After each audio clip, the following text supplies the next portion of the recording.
Canada becoming the 51st state. This has been fucking everywhere over the last year, mostly because of a certain province in Canada kind of doing its own thing and going against the Canadian government. It's actually right here on here, Alberta, you can see, really doesn't like the Canadian government and really wants to kind of do its own thing. And Trump is taking full advantage of it in the same way that he was with Greenland. Because if they're going to vote for independence, they might as well just become part of the U.S., right? Right. This right here. Oh, no, this is not the one that I wanted to talk about. Okay. So this right here is a Wikipedia article on Alberta separatism. This is a movement that has been brewing in Alberta for a long time. They do not want to be part of the Canadian government, mostly because most of the natural resources that Canada actually gets comes from Alberta and like the western provinces. And then most of the policies directly go against what the people in those provinces want, because most of the people in those provinces are like rural types, so they're really conservative. But the liberal crazy party keeps winning because of how populated the cities are in like Quebec and Ontario and Ottawa and stuff like that, right? So they feel like they're not being represented. They feel like Canada is not really doing the things that they want to do, so they want to separate. They want to kind of become their own thing. And this is a long history of shit that's been going down. So the concept of separation has gained considerable attention in the media in the aftermath of the 2025 federal election in Canada because they really hate Mark Carney. All right, so Alberta was established as a province in September of 1905. Okay, all right, so they've been part of Canada for a long time. In the 1930s, separatism and the Alberta Socialist Credit Party. Okay, so it started out in the 1930s, all right? 1940s to 1960s, after World War II, monopolies in Alberta gas, the discovery of vast reserves of oil made Alberta a fucking giant in terms of natural resources, right? So new discoveries and rapid expansion of Alberta's oil industry. In 1948, Imperial Oil discovered a Redwater oil reserve 64 kilometers northwest of Edmonton. By 1953, the oil field supported 926 wells and was producing almost 30% of the entire province's output. Okay, so this one place was producing so goddamn much, like nearly 30%. In 1949 alone, 12 new oil fields were discovered in the Ludic, Edmonton, Redwater region. Okay, so let's fast forward. They have a lot of oil fields there, basically. In the 1970s, there was an oil crisis. Okay, so in the 70s, the world experienced two major oil crises. The first, in 1973 oil crisis, considered that the Yom Kippur War. Okay, awesome. More fucking problems in the Middle East. The decision by the U.S. to support Israel in the conflict caused retaliation by Egypt and Syria, enacting an oil embargo. So this was a problem for the United States, obviously. The Alberta government and the Canadian federal government responded politically to address the oil reserves and conservation of petroleum resources. Okay, so Alberta had a bunch. So now, because of this crisis, they're able to sell to the American people because there was demand there, and Alberta had the supply. So that gave Canada a much bigger, let's say, footprint geopolitically because of the resources coming directly from Alberta. Okay, so support for separatism spiked sharply after Pierre Trudeau became prime minister once again after the 1980 federal election. Okay, so 1981 poll by the Canadian West Foundation found that 49% agreed that Western Canadians get so few benefits for being part of Canada that they might as well go it on their own. Okay, so in 1980, nearly half of the people agreed that the Western Canadian provinces need to just do their own fucking thing. Okay, so this is not a new idea that I'm coming up with. All right, this is something that has been long happening. Okay, this is a long overdue. This has been a long time coming. Okay, boom. Now we talk right here. This is from the New York Times. Alberta stands apart in Canada. Now it plans a long shot bid to secede. Alberta said, fuck it, We're done with this. We're going to secede. We are tired of Canada. Just as Canada tries to exit one crisis, another one looms. Okay, the country is finding its footing after a protracted political transition to a new leader amid President Trump's tariffs and sovereignty threats, right? Because Trump's tired of America getting taken advantage of, and we're tired of just sitting here and letting you guys run your damn countries into the ground right in front of us and send us all your problem people for us to try and take care of. You might as well just become part of us. And Alberta seems to think the same way. Not that they want to become part of the United States, but necessarily that they want to do their own thing. Much like Greenland, who we just talked about, Canada, or at least Alberta anyway, wants to do their own thing, and it would probably benefit them to become part of the United States, given that there's already such a big trade agreement. Like there's already so much trade there anyway. They're already so integrated that it would be relatively seamless for them to just become a state proper. That's all I'm saying. All right, so while the likelihood of such a divorce ever happening is slim, Canada's constitution would have to be amended, among other obstacles. The momentum to put in question on the ballot points at deep grievances bubbling to the surface. Some Albertans actually prefer becoming a U.S. state. See? This is what I'm saying. This is what I'm saying. Do it. Alberta 51st state. Fuck yeah. Woo! And all those resources that Alberta currently gives to Canada would now become part of the U.S., making the Albertan quality of life better and the American quality of life better, okay? I've covered a lot of places becoming part of the U.S., and none of them have resulted in a bad outcome for either that place or the U.S., okay? If you're going to become part of a country, it might as well be the U.S. All the world is a stage. All the world is a game of Risk. And America needs to win. Just weeks after the Liberal Party's re-election for the fourth freaking time under a new centrist prime minister, that's the guy I was talking about, Mark Carney, Alberta is hurtling towards a referendum over whether to break away from Canada. They should do it. And the other Western provinces should join them as well, okay? The key argument behind the movement is that Alberta is different enough from the rest of Canada, including in its conservative tilt and resource wealth, to go it alone. Okay? They can do it by themselves, and they know it, and they should. And there's no reason that they shouldn't. And while they're going it alone, they should consider becoming a part of the United States of America. Because like I've said before, if you are a member of the United States, you can still govern yourself. You'd be an independent state, just part of the larger union, right? Okay, this is the Economic Times. Okay, they covered separation from Canada in 2026 if. So this is Alberta Premier. This is basically the governor of Alberta. Danielle Smith drops a bombshell on her referendum. So let's find out what the Economic Times says that she said about this. Well, I'm not going to walk into negotiations with the expectation that they're going to fail. I think that that's defeatist. I don't think that Prime Minister Carney walked into his meeting with Donald Trump today expecting it to fail. I think Listen, if Canada doesn't want to get rid of you, which let's be honest, they're probably not going to, because you're the main reason why they make any kind of money at all and are able to actually be their own kind of nation. If you separate, Canada would literally break apart.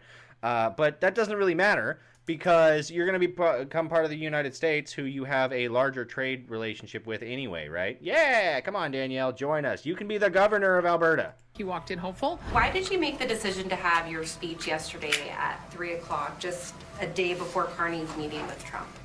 I made the decision to have the speech a week after the election, a few days after I'd had a chance to meet with my caucus, a few days after I'd had a chance to meet and talk with Mark Carney. Premier, chiefs of treaties 6, 7, 8, 4, and 10 are speaking about the possibility of a sovereignty referendum in about an hour. Now, they have overwhelmingly said that they're going to do this the legal way. Like I said, there are three ways to gain new territory as a nation, right? You can take it over militarily, you can buy it, or you can annex it through legal means. And it seems that Alberta is going to become a member of the United States by being annexed through legal means, right? Like Greenland will probably have to take militarily, or, you know, maybe we'll get to buy it. We'll probably have to take it militarily. And Mexico will probably also have to take militarily, but, you know, it's fine. Oppose this kind of referendum and say it violates their treaties. I'm sure America would be willing to try and buy these places, and with Greenland, that would be our best bet to buy because I think Mexico would just cost too much. So why are you giving separatists the chance to force a referendum question next year? I'm not sure. Because she seems to agree with something called individual freedom, and if they want to vote to force a referendum vote, then they can do that, right? Sure what their sovereignty referendum would be. I mean, they already have sovereignty Yes. within a united Canada. They have absolute jurisdiction over their own treaty territories, the reserves, and so I'm not quite sure what they would be asking for. A referendum on separation. It's out there. And the Bill 54 has made it easier for people to force a citizens' initiative referendum and have it put to the Alberta people. And you have said that this would be included next year. Well, What would you say to treaty chiefs who are saying, we have a treaty with the Crown and separating from Canada violates our treaties? Well, I would say that we're sort of a number of steps away from having that conversation. We have put forward a suite of changes. Yeah, but you're the type of person that actually has like a list of steps, right? You have a stated goal of separation from Canada, and sure, you're a list of steps away, but the steps are there, and you know the steps. That's why you know you're a list of steps away. I'm telling you, we're going to annex Alberta, and it's going to become Alberta's probably the most likely thing that would become the 51st state of the United States of America, and I am so fucking here for it, man. To elections law that included making a petition campaign achievable. I think that there's no point in having a referendum, citizen-initiated referendum, with barriers that are so high that it's kind of vicious compliance. And so that was the conversation we've had over the last year prior to the most recent election and prior to any of the discussions you're talking about, is that if you genuinely want citizens to be able to identify issues they care about, be able to put it forward to the people, you have to have a reasonable signature threshold. Our threshold is a little bit lower than Saskatchewan's, but a little bit higher than what we see in the United States. It's consistent with what we've had for many decades in the Municipal Government Act. So it shouldn't be that surprising that we're just trying to get some clarity so that people know what the process is if they want to take forward issues that they think matter to. I think that they should. They need to vote for independence, and then they need to realize that their independence would be best served as an independent state of the United States of America. Albertans. And we'll go to Catherine. Yeah, and To be clear, if Alberta actually does achieve this, the western half of Canada will probably immediately follow suit. What is it? British Columbia, Saskatchewan.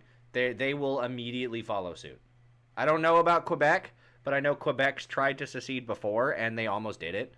That's why most people in Quebec speak French still, because they still want to identify with being part of France.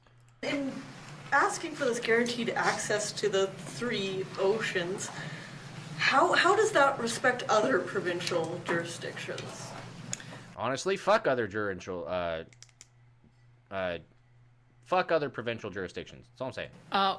The federal government was given trade and commerce power when we came together as territories in order to enable access. Dude, she knows exactly what she's talking about, man. Dude, she is planning on seceding from Canada. You can't convince me otherwise. To markets. In fact, there's quite a bit of law internationally that says that if you are a separate nation, one nation cannot landlock another. It's sort of a given that it is inappropriate use of power to prevent a jurisdiction from being able to get its resources to market. And so that is the thinking that we have around this, is that it's the constitutional authority of Ottawa to enable this to happen. And they have managed to in the past. The Coastal GasLink pipeline, despite a lot of extra cost, uncertainty, still did manage to get built, and LNG Canada will be open soon and will be exporting. And despite 6 times... Yeah, so the Keystone Pipeline, I believe it was the Keystone XL pipeline, was coming from fucking Alberta and going directly through America all the way over to Kansas, where the oil refineries were at. That was obviously something that Biden shut down as soon as he became in office, but I imagine now that Trump is back in office, something I haven't heard necessarily on that pipeline specifically, but I know that they're working on a pipeline deal, and Alberta is basically just cutting Canada out of the fucking equation, because the Canada federal government said, you are not allowed to build this pipeline, and Alberta basically said, fuck you, we're going to do whatever we want. And Trump said, yeah, absolutely, we'll buy some shit right now. So I think they're actually building a pipeline from Alberta, and it's going to go into, I think, Chicago. It's going to go into Illinois somewhere. The cost associated with Trans Mountain Pipeline, it also managed to get built. And so I think we have seen that when there are important strategic decisions that need to be made, strategic infrastructure, the federal government does have the power to be able to get resources to market. And so I would say that we signed on to it. Yeah, Mark Carney's just a cuck bitch that doesn't actually want to do anything because he needs to appease his climate activist base. All of the provinces, along with the new prime minister, just prior to the election, saying that we all agree to economic corridors that include oil and gas pipelines. So I'm just reaffirming that that was the commitment on the part of all of the provinces prior to the election, and I hope it's the commitment of all of the provinces now that the election's over. And there's a municipal election coming up in October. Should the citizen initiative referendum meet the threshold before then, why not hold it then? Why the timing of 2026? I think there was a referendum question or two asked in conjunction with the municipals in the past. And I mean, I suppose that's an option. I just don't think that the timing will work in this case. It's a 120-day. First of all, we have to proclaim the law. It has to get through the legislature. It has to be proclaimed into law. They have to change the regulations with Elections Alberta. I'm not sure quite when Elections Alberta will be ready to be able to oversee and launch a petition campaign. Any citizen would have to have a question that is approved in advance. That takes a little bit of time, 120-day signature collection period, and then I think it's a couple of months to be able to validate the signatures. So as you can see... Dude, she is ripping and roaring with these fucking regulations and rules. She's looked into this so much. Dude, she is planning. This is going to happen. This is going to happen. Canada is going to break apart and is going to become a member of the United States of America. American expansionism, American imperialism. Definitely subscribe. I will cover it all the way. I am all for this. Mark it now. Bookmark this. I have been here from the beginning. America needs to win this global game of Risk. With this whole process, I think it'd be impossible to try to get any questions in alignment with the municipal elections. We'll go to Emmanuel, then we'll come to Shay. Emmanuel Castrovet, Greater Canada. Canada has had 2 independence referendums in the past. Prior to the 1980 referendum in Quebec, René Lévesque did campaign openly on this referendum and won in 76. Jacques Parizeau did the same in 94, just before the 95 referendum. However, you did not campaign on opening the door to a separation referendum. You essentially campaigned on a tax cut and standing up to Ottawa. So do you have the mandate to open such a door to Alberta separating from the rest of Canada? Yeah, I don't have a mandate, and my party doesn't support that. My party quite clearly in their founding documents. No, my party supports that, and I'm fine with it, and you should do it, and it seems to me that you're planning on it. Came together and they support a strong, united Canada, protecting constitutional sovereignty, and that's what I've been doing. A citizen-initiated referenda would be, by definition, initiated by citizens. And so I won't prejudge what issues citizens might want to put on the table, but that is up to citizens to decide and to get the number of signatures. All I've said is I will. The issue on the table now, the issue from the Cestal Nation, is a manifest destiny, okay? Alberta, manifest your destiny in becoming the 51st state of the United States of America, okay? Do it for you, do it for me, do it for everyone, okay? Do it for the betterment of the human race. Honor the process. And the public very clearly knows that we are a party of direct democracy, that we do believe in things like citizen initiative and recall that happened under my predecessor. And so I would leave it to the people, but that's why I have been pretty clear that I do not support separatism myself. I support a strong, sovereign Alberta within a united Canada, and that's what I'll keep working towards. And One part of your rhetoric against the federal policies in energy is that it would bring more uncertainty to the sector and also make investments go away from the province. Don't you think that such a referendum on separation would also be likely to do that? No, investments won't leave the province. See, because you don't understand, sir, guy, my Mr. Reporter, sir. Listen, Canadian investments might, but American investments will flood Alberta. Okay, I don't think you understand the amount of money that Alberta would make. Okay, now maybe I'm a little bit biased in this. Okay, because admittedly I do have money in the stock market, and admittedly one of the companies that I happen to invest in happens to be headquartered out of Alberta. And if Alberta was to become a member of the United States, then the value of that company would immediately jump to the levels that it is with similar companies in the United States.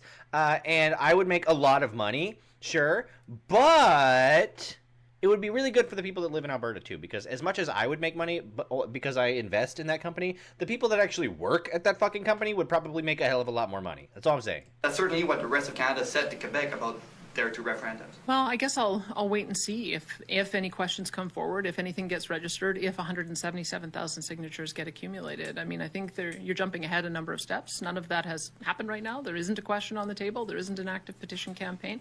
All there is a process. And I think we have to... Yeah, she's got to play it real careful, or the federal government in Canada and China will probably get really upset with her. Except that there's a lot of anger out there. A lot of anger after the last election, a lot of anger at the way we've been treated for the last 10 years. Yeah, they were treated terribly under fucking Justin Trudeau, and so they fucking recalled him and had an immediate, like, special election, and they fucking voted in the same party, the exact same party that fucked them over for so long. They voted in another crazed liberal. It's insane. Canada's so fucking cooked, man. The only way that you will be able to save yourself, Mrs. Danielle Smith, is to join the United States, okay? Because Canada's fucking cooked. And there's a lot of groups that are organizing to try to do something about it. We may disagree about what the path forward is. All I can tell you is my path forward is to try to do whatever I can to try to get a fair deal for Alberta, and that's why I've already engaged constructively with the Prime Minister on that. Just having the talks and the public opinion about maybe Alberta separating from the rest of Canada is Sorry, I accidentally knocked over my microphone. My bad.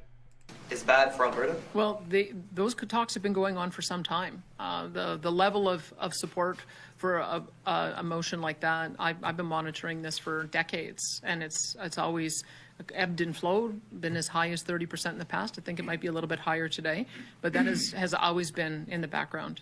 Creeping up toward that 50. In Alberta electoral politics, and it's just happened to flare up right now. But that is, citizens have a right. I believe in free speech. Citizens have a right to express their opinion on things that they're concerned about, and I think it's my job to make sure that debate is respectful, that sides know that they have a right to be able to have those conversations with their friends and family and not to be demonized for it. And so that's what I'm trying to do, is to create an environment where the conversation can be had. Dude, fuck yeah. Now, she has to play her hand a little bit close to her chest right there, because she can't be, like, saying any kind of treasonous words or any kind of words that would go against what the federal government thinks, because of, like, their specific constitution and the rules regarding secession and things like that. But that doesn't mean that Canada's not fucking falling apart, okay? So this is Professor James Kerr Lindsay, okay? This is another YouTube video. This gentleman is going to talk about how Canada is currently falling apart right now. We just covered how Alberta wants to fucking separate. We covered how that's not a new thing. They've been wanting to separate for a long time, apparently since 1980. And it's only recently gotten back into the political talking, like the political sphere, because of how unfairly Alberta seems to think that it is being treated by its federal government, which maybe it is, maybe it isn't. I don't really know, but I do know that they would be much better off if they were to join America as the 51st state, right? So let's see what what Professor James Lindsay seems to think about this. Could Canada be about to start breaking apart? For decades, international attention has been focused on the French-speaking province of Quebec, which has long had a strong pro-independence movement. However, following the country's recent general election, Many are now looking towards the Western Canadian province of Alberta, where separatist sentiment has also grown, including in a rather unusual way. So, what exactly lies behind all this, and could Canada really start to break apart? Hello and welcome. If you're new to the channel, my name is James Kerr-Lindsay, and here I take an... Don't worry, if they do break apart, America will be here to pick up the pieces. That's all I'm saying. And if we were to acquire Greenland, then having Canada would make it much easier logistically to be able to resupply those bases, okay? We wouldn't be coming from America and over Canada, okay? We would just go through Canada. An informed look at international relations, conflict, security, and statehood. We tend to think... Also, keep in mind, if the western side of Canada actually does secede from Canada and become part of the U.S., the Canadian boreal forest and all the resources therein, which is located majority in the western provinces of Canada, would become part of the United States, meaning not just the like natural resources that we were getting in terms of like rare earth minerals and oil and natural gas and stuff, but we would also get like the wood industry would fucking boom, man. Okay, you're talking about the housing crisis. What housing crisis? Okay, there is no supply problem. Okay, that separatism... There wouldn't be a demand problem either, given the amount of money that the U.S. Citizenry and subsequent new citizenry would make. ...is driven by ethnic, linguistic or religious differences. A community with a distinct identity that sees itself as fundamentally different from the majority seeks to break away to form an independent state. Yep. However, sometimes a secession... Think about how independent some of the states in the United States are, right? Like, the people in Florida are not at all the same as the people in let's say, Maine, right? The people in New York City are not at all the same as the people that are in California, right? The people that live in Texas are not at all the same as the people that live in Washington, D.C., right? There are so many different culturally diverse backgrounds just among the states in the United States. You cannot tell me that having other former countries or former provinces of other countries with their own cultures and traditions and like their own language and shit like that, you cannot tell me that wouldn't integrate seamlessly into the United States. We already have that. Like, there are different dialects. America is so large, okay? It would work fine. It would be fine. Like, again, it's not exactly unprecedented either. This movement can also be driven by economic and political factors. If you become part of the American Union, you are allowed to retain your independence. Best examples is in Canada. For many decades, discussions have centred on whether Quebec, the predominantly French-speaking province, would break away and form a separate country. But while this debate continues, a strong secessionist movement has also emerged over in the west of the country, especially in the province of Alberta. At 10 million square kilometres, or 3.8 million square miles, Canada is the world's second largest country by area. Its population is around 40 million. Operating under a federal political system, the country is divided into 10 provinces and 3 territories. Located... Yeah, and most of the population lives right down here, right next to the Great Lakes, right... Within like 50 miles of this line, the majority of the Canadian population lives, which is why Alberta and British Columbia and Saskatchewan and some of the other like Western territories don't think that they're being represented fairly in Ottawa, because Ottawa is more focused more or less on the people that live right here, not the rural populations that live near Edmonton and Victoria and Regina, right? In Western Canada, I'm just saying that's the reason that Alberta wants to leave, and America will take them. Trump has already said that. Honestly, I think that we need Alberta, British Columbia, and Yukon if they're willing to do it. But we only really need British Columbia, but that's just so that we can connect it via land from the lower 48 to Alaska. Alberta is the 4th largest province by both size and population, with approximately 5 million inhabitants. With an economy dominated by oil and gas exploration, Alberta is the 3rd largest provincial economy after Ontario and Quebec, and accounts for between 15 and 20% of Canada's overall GDP. Yeah.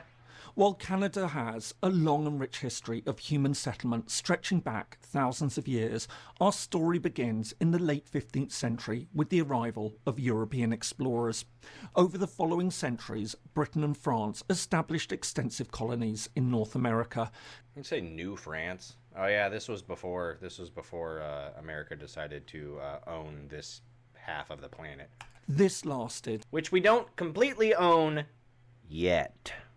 until the end of the 7 Years' War in 1763, when the French territories east of the Mississippi River came under British control.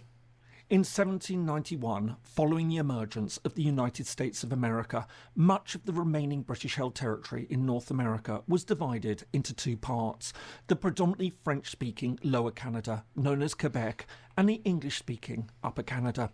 However, after a Francophone rebellion, the two territories were merged in 1840 to form a single unit, the Province of Canada. This lasted until 1867, when Canada, which included present-day Ontario and Quebec, I like how British Columbia is still kind of its own thing over here. It says, nah, we're doing our thing. Y'all do whatever the fuck you do over here in Rupert's land. united with two other British colonies, Hudson Nova Bay, Scotia man, and New that's Brunswick, crazy. to form a confederation known as the Dominion of Canada. From that point, the country expanded rapidly. 3 years later, in 1870, it acquired Prince Rupert's Land, Manitoba, and the Northwest Territories. This was followed by the addition of the colony of British Columbia in 1871, Prince Edward Island in 1873, and the Arctic Islands in 1880. Meanwhile, the completion of the Canadian Pacific Railway in 1885 opened up the settlement of the prairies in the west of the country. As a result, Alberta and Saskatchewan became provinces in 1905. Then, in 1949, Canada assumed its current external borders when Newfoundland, which included the territory of Labrador, joined the Federation. Finally, the creation of Nunavut in 1999 established the country's present internal boundaries. Yeah, internal boundaries that are going to change soon when it becomes part of the United States. Although Canada had spent a century expanding, by the 1970s, pressures were emerging. These were centred on Quebec, where a resurgence of Francophone identity coincided with calls for modernisation. See, I told you. Quebec already tried to do its own little separation thing, and it nearly succeeded. That's why Quebec has kind of like its own rules in terms of the other territories, because it caused Canada to update its constitution to make it a little bit more strict and nearly impossible for anybody to secede, because Quebec kind of wanted to, because they wanted to join France again. See, I know things about things, all right? I'm not just making shit up over here. I mean, sometimes I am, but right now I'm not. Although the provincial authorities began pushing for greater self-rule and the central government tried to strengthen Canadian national unity by making French an official language, calls for independence now grew. All this gained wider attention in 1976 when the pro-independence Parti Québécois won elections in the territory. As a result, 4 years later, in 1980, it organised a referendum on a sovereignty association model that would see Quebec formally separate from Canada while retaining close economic ties. However, while the idea was defeated with a 60% vote against it, the push for statehood continued. After returning to power in 1994, the Parti Québécois held another referendum the following year. This time, the plan... Do you see this dude's unibrow? My fucking god.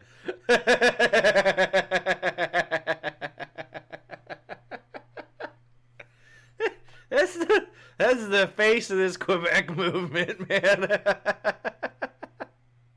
for independence was only narrowly defeated, losing by just 50.6% to 49.4%. The 1995 referendum was a watershed moment for Canada and prompted crucial legal and political developments. Following a request from the Canadian government, the Canadian Supreme Court ruled in 1998 that while Quebec couldn't unilaterally secede under either Canadian or international law, a clear vote in favour of secession would require all parties to negotiate in good faith. This, in turn, Yeah, right now I'm pretty sure the way that it works is that if Alberta was to actually get a clear majority vote to secede, it would force the Canadian government to come to the negotiating table in good faith to see what the heck Alberta actually wants.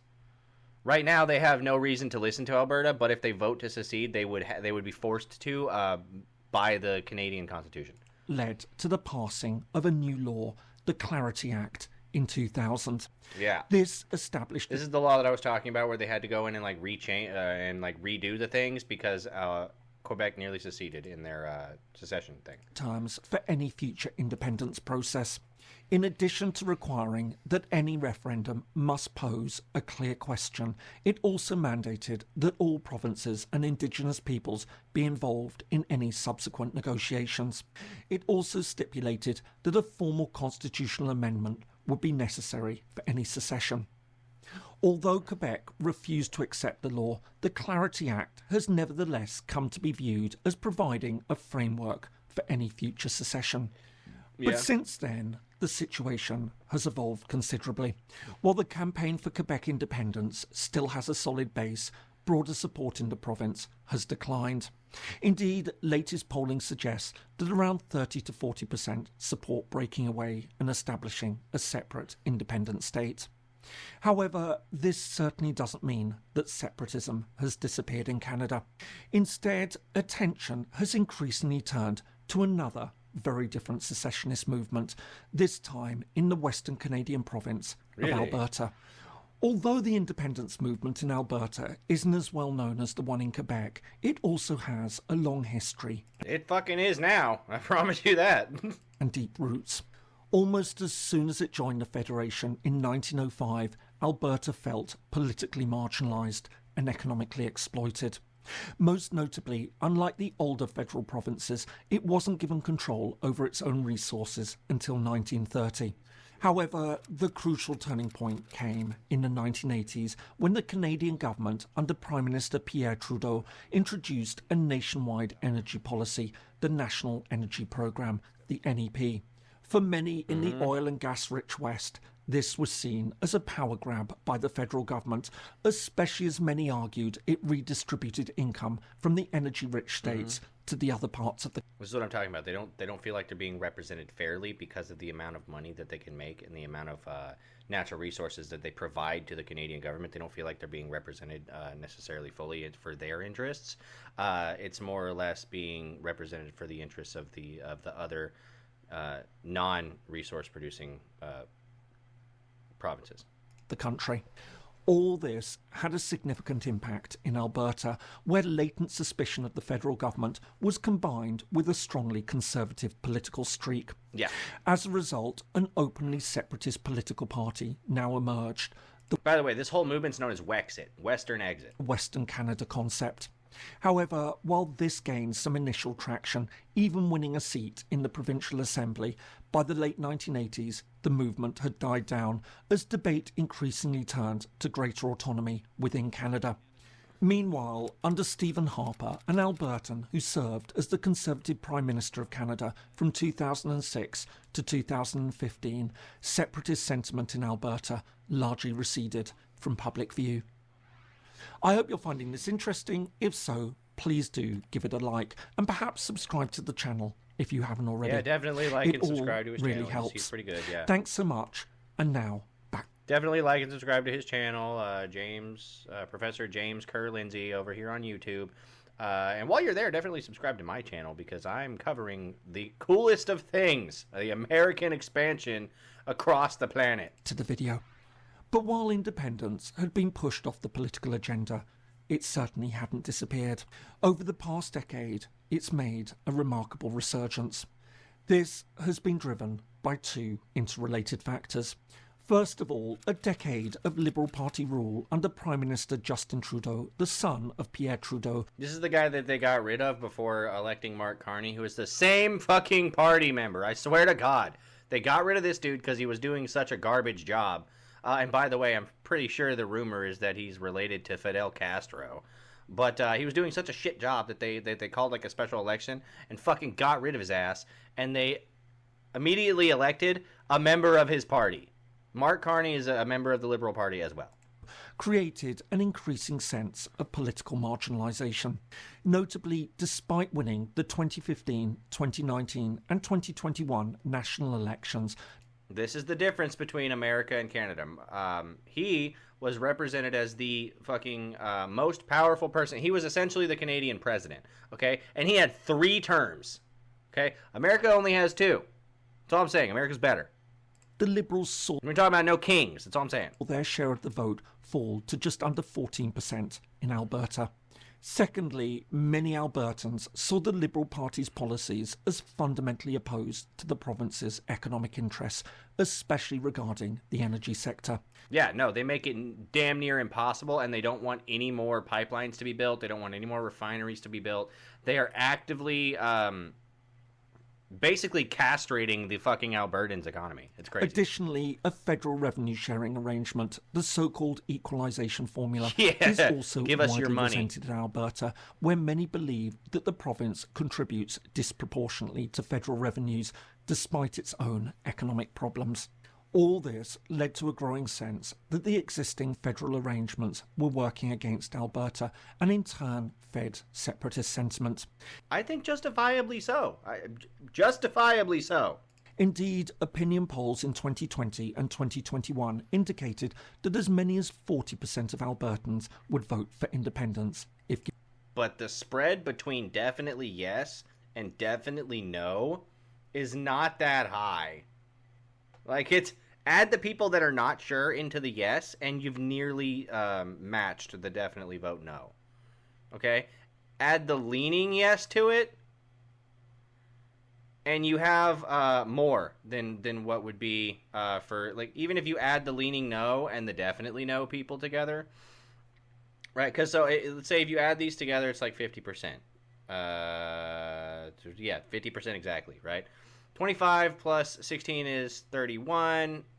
No, 41 plus another 9 is another 50%, right? So if you add the not sure to the people that are yes, it's equal to the people that are no. So we're nearly at 50% at this point. Like, it's nearly a 50-50 split at this point. Because if you're not sure, it's because you don't know why. And as soon as you find out why, you're going to vote yes. given the option. This trend spurred movements like Western Exit, Wexit, and the Maverick Party, Told you, Wexit. I told you guys, I know things. I know things. which called not only for Alberta to break away, but also for Western Canada more broadly, including neighbouring Manitoba, Saskatchewan, and British Columbia. Meanwhile, and even more interestingly, in a province that shares many political, ideological and cultural similarities with the neighbouring US states of Montana and Idaho, polling also suggested that as many as 20% of Albertans favoured leaving Canada to become the 51st. Hey, listen. There's a movement there to become part of the U.S. Let's make it happen, okay? US state. Capitalising on all this, the Alberta provincial government began calling for greater autonomy, launching several high-profile initiatives such as the 2021 Fair Deal Panel and the 2022 Alberta Sovereignty Within a United Canada Act. However, while support for independence appeared to decline slightly in 2023 and early 2024, it's now rising again, and this time there's a sense that it may well lead to a referendum. No, that's going to happen this time. So, what's driven this resurgence? already know. Ultimately, it's down Shitty to policies. two broad developments. The first was the re-election of Donald Trump as Yeah! US President in November Woohoo! 2024. Aside from the political affinity that many Albertans feel with That glorious orange bastard. US Conservatives, Alberta's heavy economic reliance on oil and gas mean that Trump's support for fossil fuels has been widely welcomed in the province. Meanwhile, although Trump's policies towards Canada as a whole, including tariffs and threats of annexation, have angered most of the rest of the country, Well, not necessarily, unless you're talking about the Canadian country, which, to be fair, yeah, I mean, they probably would be angry about that. But a quick fix to that is to become part of the U.S., and then you're not subject to tariffs because you're part of this country. the response from Alberta And, again, you get to keep all of your customs and even your flag at this point. Like, you could keep your flag. has been far more Integrating an entire country is not unprecedented for the United States. muted. For instance, And if we got to do it province by province, because let's be honest, the moment Alberta decides to become part of the U.S., which there is clearly already a movement for, there's a large movement for the secession of them from Canada, and a smaller but not insignificant movement for them to just become part of the United States. So that's just the reality in Western Canada, and if they don't fix their shit, then all of Western Canada will become part of the United States, because the moment Alberta secedes, so will Manitoba, and so will British Columbia. its premier, And so will Saskatchewan.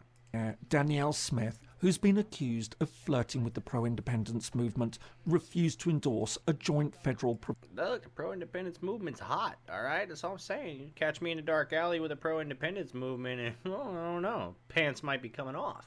provincial response to the US import taxes. Secondly, the resurgence of the Liberal Party has also had an effect. Its surprise win against the Conservatives in the April 2025 general election, who just months earlier had been expected to score a landslide victory, will almost Yeah, I know. Pierre Poilievre was almost the Prime Minister of Canada, and, like, listen, that was their only hope. certainly feed into the Albertan sense of political marginalisation. Indeed, with opinion polls showing that support for secession would grow if the Liberals did in fact win a third term, Smith has already issued a thinly veiled warning to the new Canadian Prime Minister, Mark Carney. Okay. In a message to the new leader, she noted that while Albertans are proud Canadians, they wouldn't tolerate threats to their industries, hinting at an independence vote if the new government pursued what she called hostile acts. So, could Alberta really try to break away? As things stand, it certainly can't be discounted. Yeah. Unlike most No, other look, it's a real possibility. countries where secession is constitutionally prohibited, thanks to the Clarity Act, Canada has a clearly defined route for separation. In this regard, we may well see an independence referendum. The question is whether this succeeds, and what would it lead to? At this stage, and despite It would lead to a vastly increased quality of life for the citizens of Canada that did become part of the U.S., and it would lead to an increased quality of life for the American citizens, given the benefits that Alberta becoming part of the U.S. would come with, essentially. Like the natural resource production and the fact that it wouldn't be barred from being able to sell those resources. In fact, they would probably end up getting paid. The citizens that live there would probably, again, end up getting paid for the resources that are pulled off of that soil. They would get like a stipend or a percentage of it and just given to them by the federal government. Because that's how that fucking works. And by the way, if America decides to build a pump on, like, your land, for example, they'll fucking pay you for it. And you will never have to work again. despite all the recent developments, a vote for independence appears unlikely. Full-scale separatism still remains a minority position. Then again, much could yet rest on the relationship between the provincial and federal governments. If tensions continue to rise and Ottawa is seen to be working against Albertan interests, support for independence may increase. In this sense, Albertan secession might not be as far-fetched as it seems, although it should also be noted that this is unlikely to be a swift process, if it does in fact ever happen. As for annexation by the United States, this seems even less likely. While Trump's talk of Canadian annexation has been well received by some Albertans, it still seems a fringe viewpoint. More to the point, as the negative effects of Trump's economic policies take hold, support for this option may flow away entirely. Instead, the greater threat is that if Alberta were in fact to break away, others within Canada would follow. That's what I Polling said. suggests that support for independence is also relatively high in neighbouring Saskatchewan. And if those two broke away, Manitoba and British Columbia, which also have their own If Alberta secedes, the rest of Western fucking Canada will also secede. sovereigntist movements, may also start to view separation Yeah. more favourably. And looming over all this is, of course, Quebec.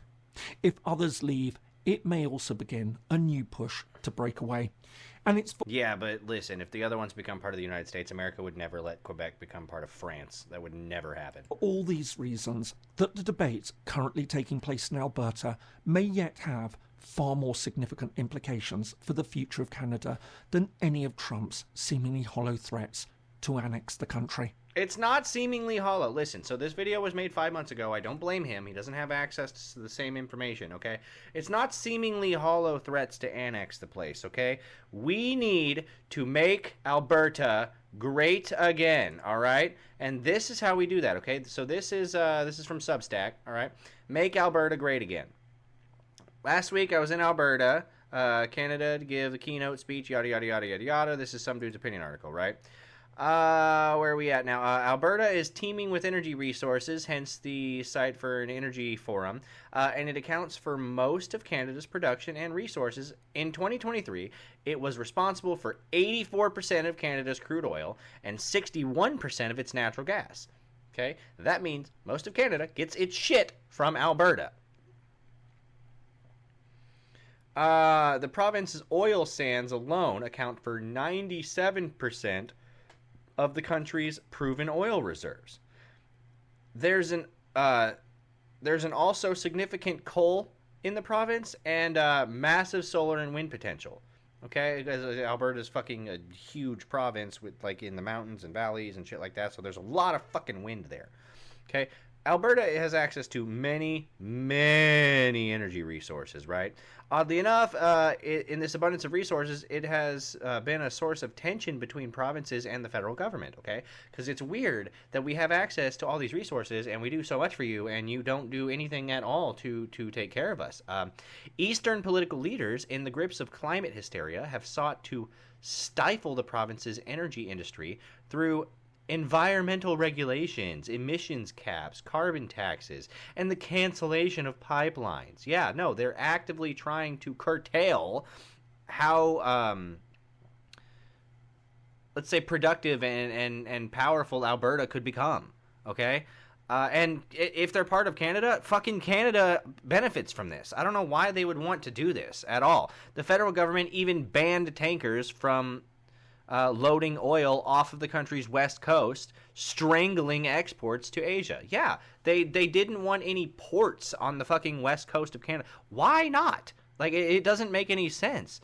The economic benefits alone would be tantalizing. As part of the United States, free of Ottawa's numerous... Okay, so here we go. Joining the United States isn't necessarily part of the plan that separatists are doing, but Alberta probably would have a few other options. I mean, partitions are typically economist, not economious. I don't know what that is exactly. I apologize about that. And bad blood with other former countrymen would leave the landlocked province little choice but to seek the military, political, and economic protection of the United States. If it becomes its own thing, it's going to be completely landlocked, okay, between the United States and Canada. So it would have no choice but to either negotiate some sort of treaty term where they would be able to access that land for trade routes, or just become part of the United States. I mean, they're not going to go back to being part of Canada if they just seceded, so they might as well just become part of the United States. And the economic benefits alone would be tantalizing. As part of the United States, free of Ottawa's onerous regulations, Alberta would boom as a province, was allowed to develop its amazing endowment of natural resources. The combined country would be a global energy powerhouse, allowing the U.S. to finally pivot from the Middle East. We wouldn't have to be in the Middle East anymore at all if we had access to Alberta, because they would be able to provide us with any of the natural resources that we'd be getting in the Middle East. Now, sure, we'll probably remain in the Middle East because there's no reason we can't just benefit from both of them, like, at all. And then eventually, if things get too crazy over in the Middle East and we decide not to be there anymore, that it's just not worth it, then we can always retreat and it's not that big of a deal, okay? America can take over the planet by itself. If it gains access to anything other than what it currently has right now, it would be able to do it and the general populace wouldn't even know. While an actual combination of Alberta and the United States is an admittedly small and remote possibility, listen. The possibility is low, okay, but never zero.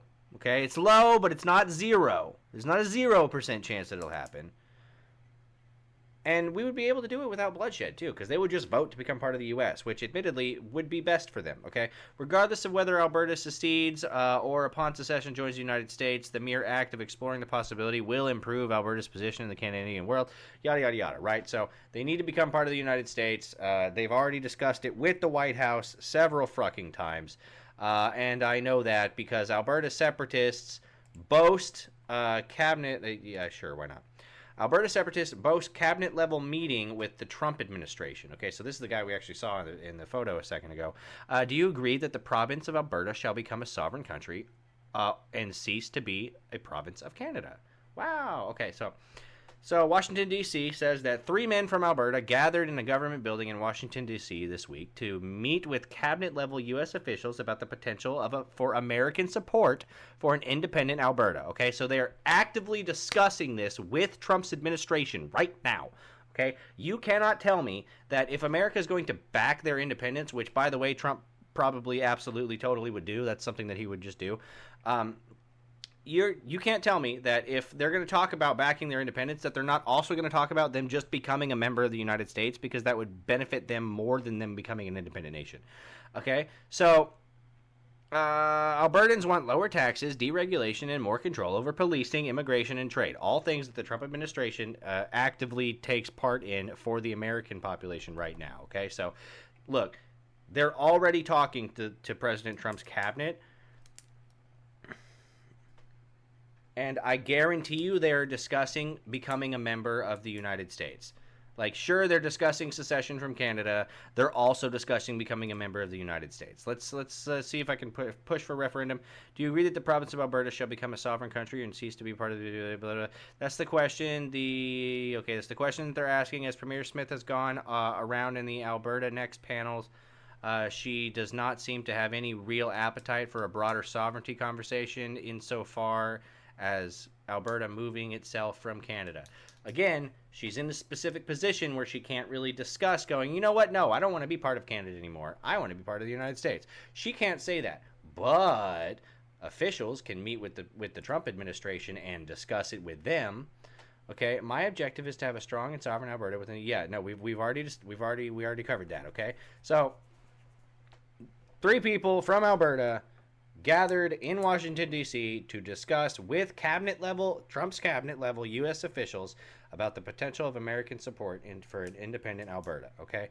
Again, you're not going to sit here and fucking tell me that they're not discussing this and not them becoming a 51st state. This is why I wanted to cover this one last, because this is the one that's most likely actually going to happen, okay? So, the case for Alberta as the 51st state.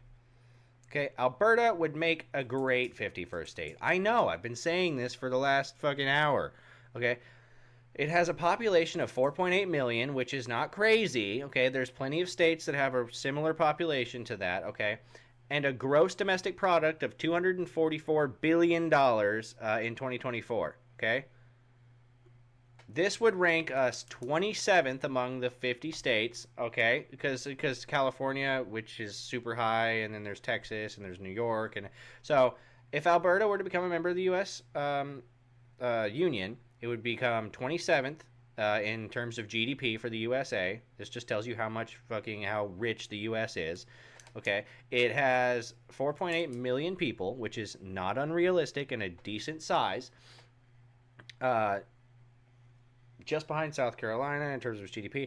Over 90% of the economic output is from oil and gas extraction, meaning Alberta makes nearly all of the $244 billion. So let's just say they make $240 billion a year, 90% of which comes from them drawing out crude oil and liquid natural gas. Are you kidding me right now? I know they're talking to Alberta about them becoming a 51st state. I know it because I know America, and we are all about that liquid gold, baby. Okay, Alberta has over 37 billion tons of mostly readily accessible. Okay, so if it's not, then America has the money, obviously, to be able to throw to make it accessible. The world's third largest proven oil reserves in the world, the third largest oil reserves. My God, and among the top 10 leading natural gas reserves. Okay, so America already makes a whole hell of a lot of natural gas, but adding more to it would just, first of all, that would decrease the energy prices and also make America more of a net energy exporter than it already is. Okay, the American economy would fucking boom. Okay, the Albertan economy, because we would allow them to actually access this crap, would fucking boom. All right, I am not seeing anything that would make it a bad thing for this to happen. Yada, yada, yada. Okay, it's talking about them going for the next prime minister. So, yeah, that's Canada. Canada needs to become a member of the United States right now. With the other things that I talked about, it's more reaching, like, okay, this is how America can expand. With Canada, it's not even an expansion, okay? We live on a plot of land, and half of it has been given to a country that doesn't fucking deserve it and wants to become part of us anyway. We might as well just go ahead and take over Canada. America's hat needs to be America's hat, okay? Alberta already wants to become part of the U.S. They're already talking to the Trump administration about that very fucking thing. And if Alberta decides to separate, so will the rest of Western Canada. It's literally a movement called Wexit, okay?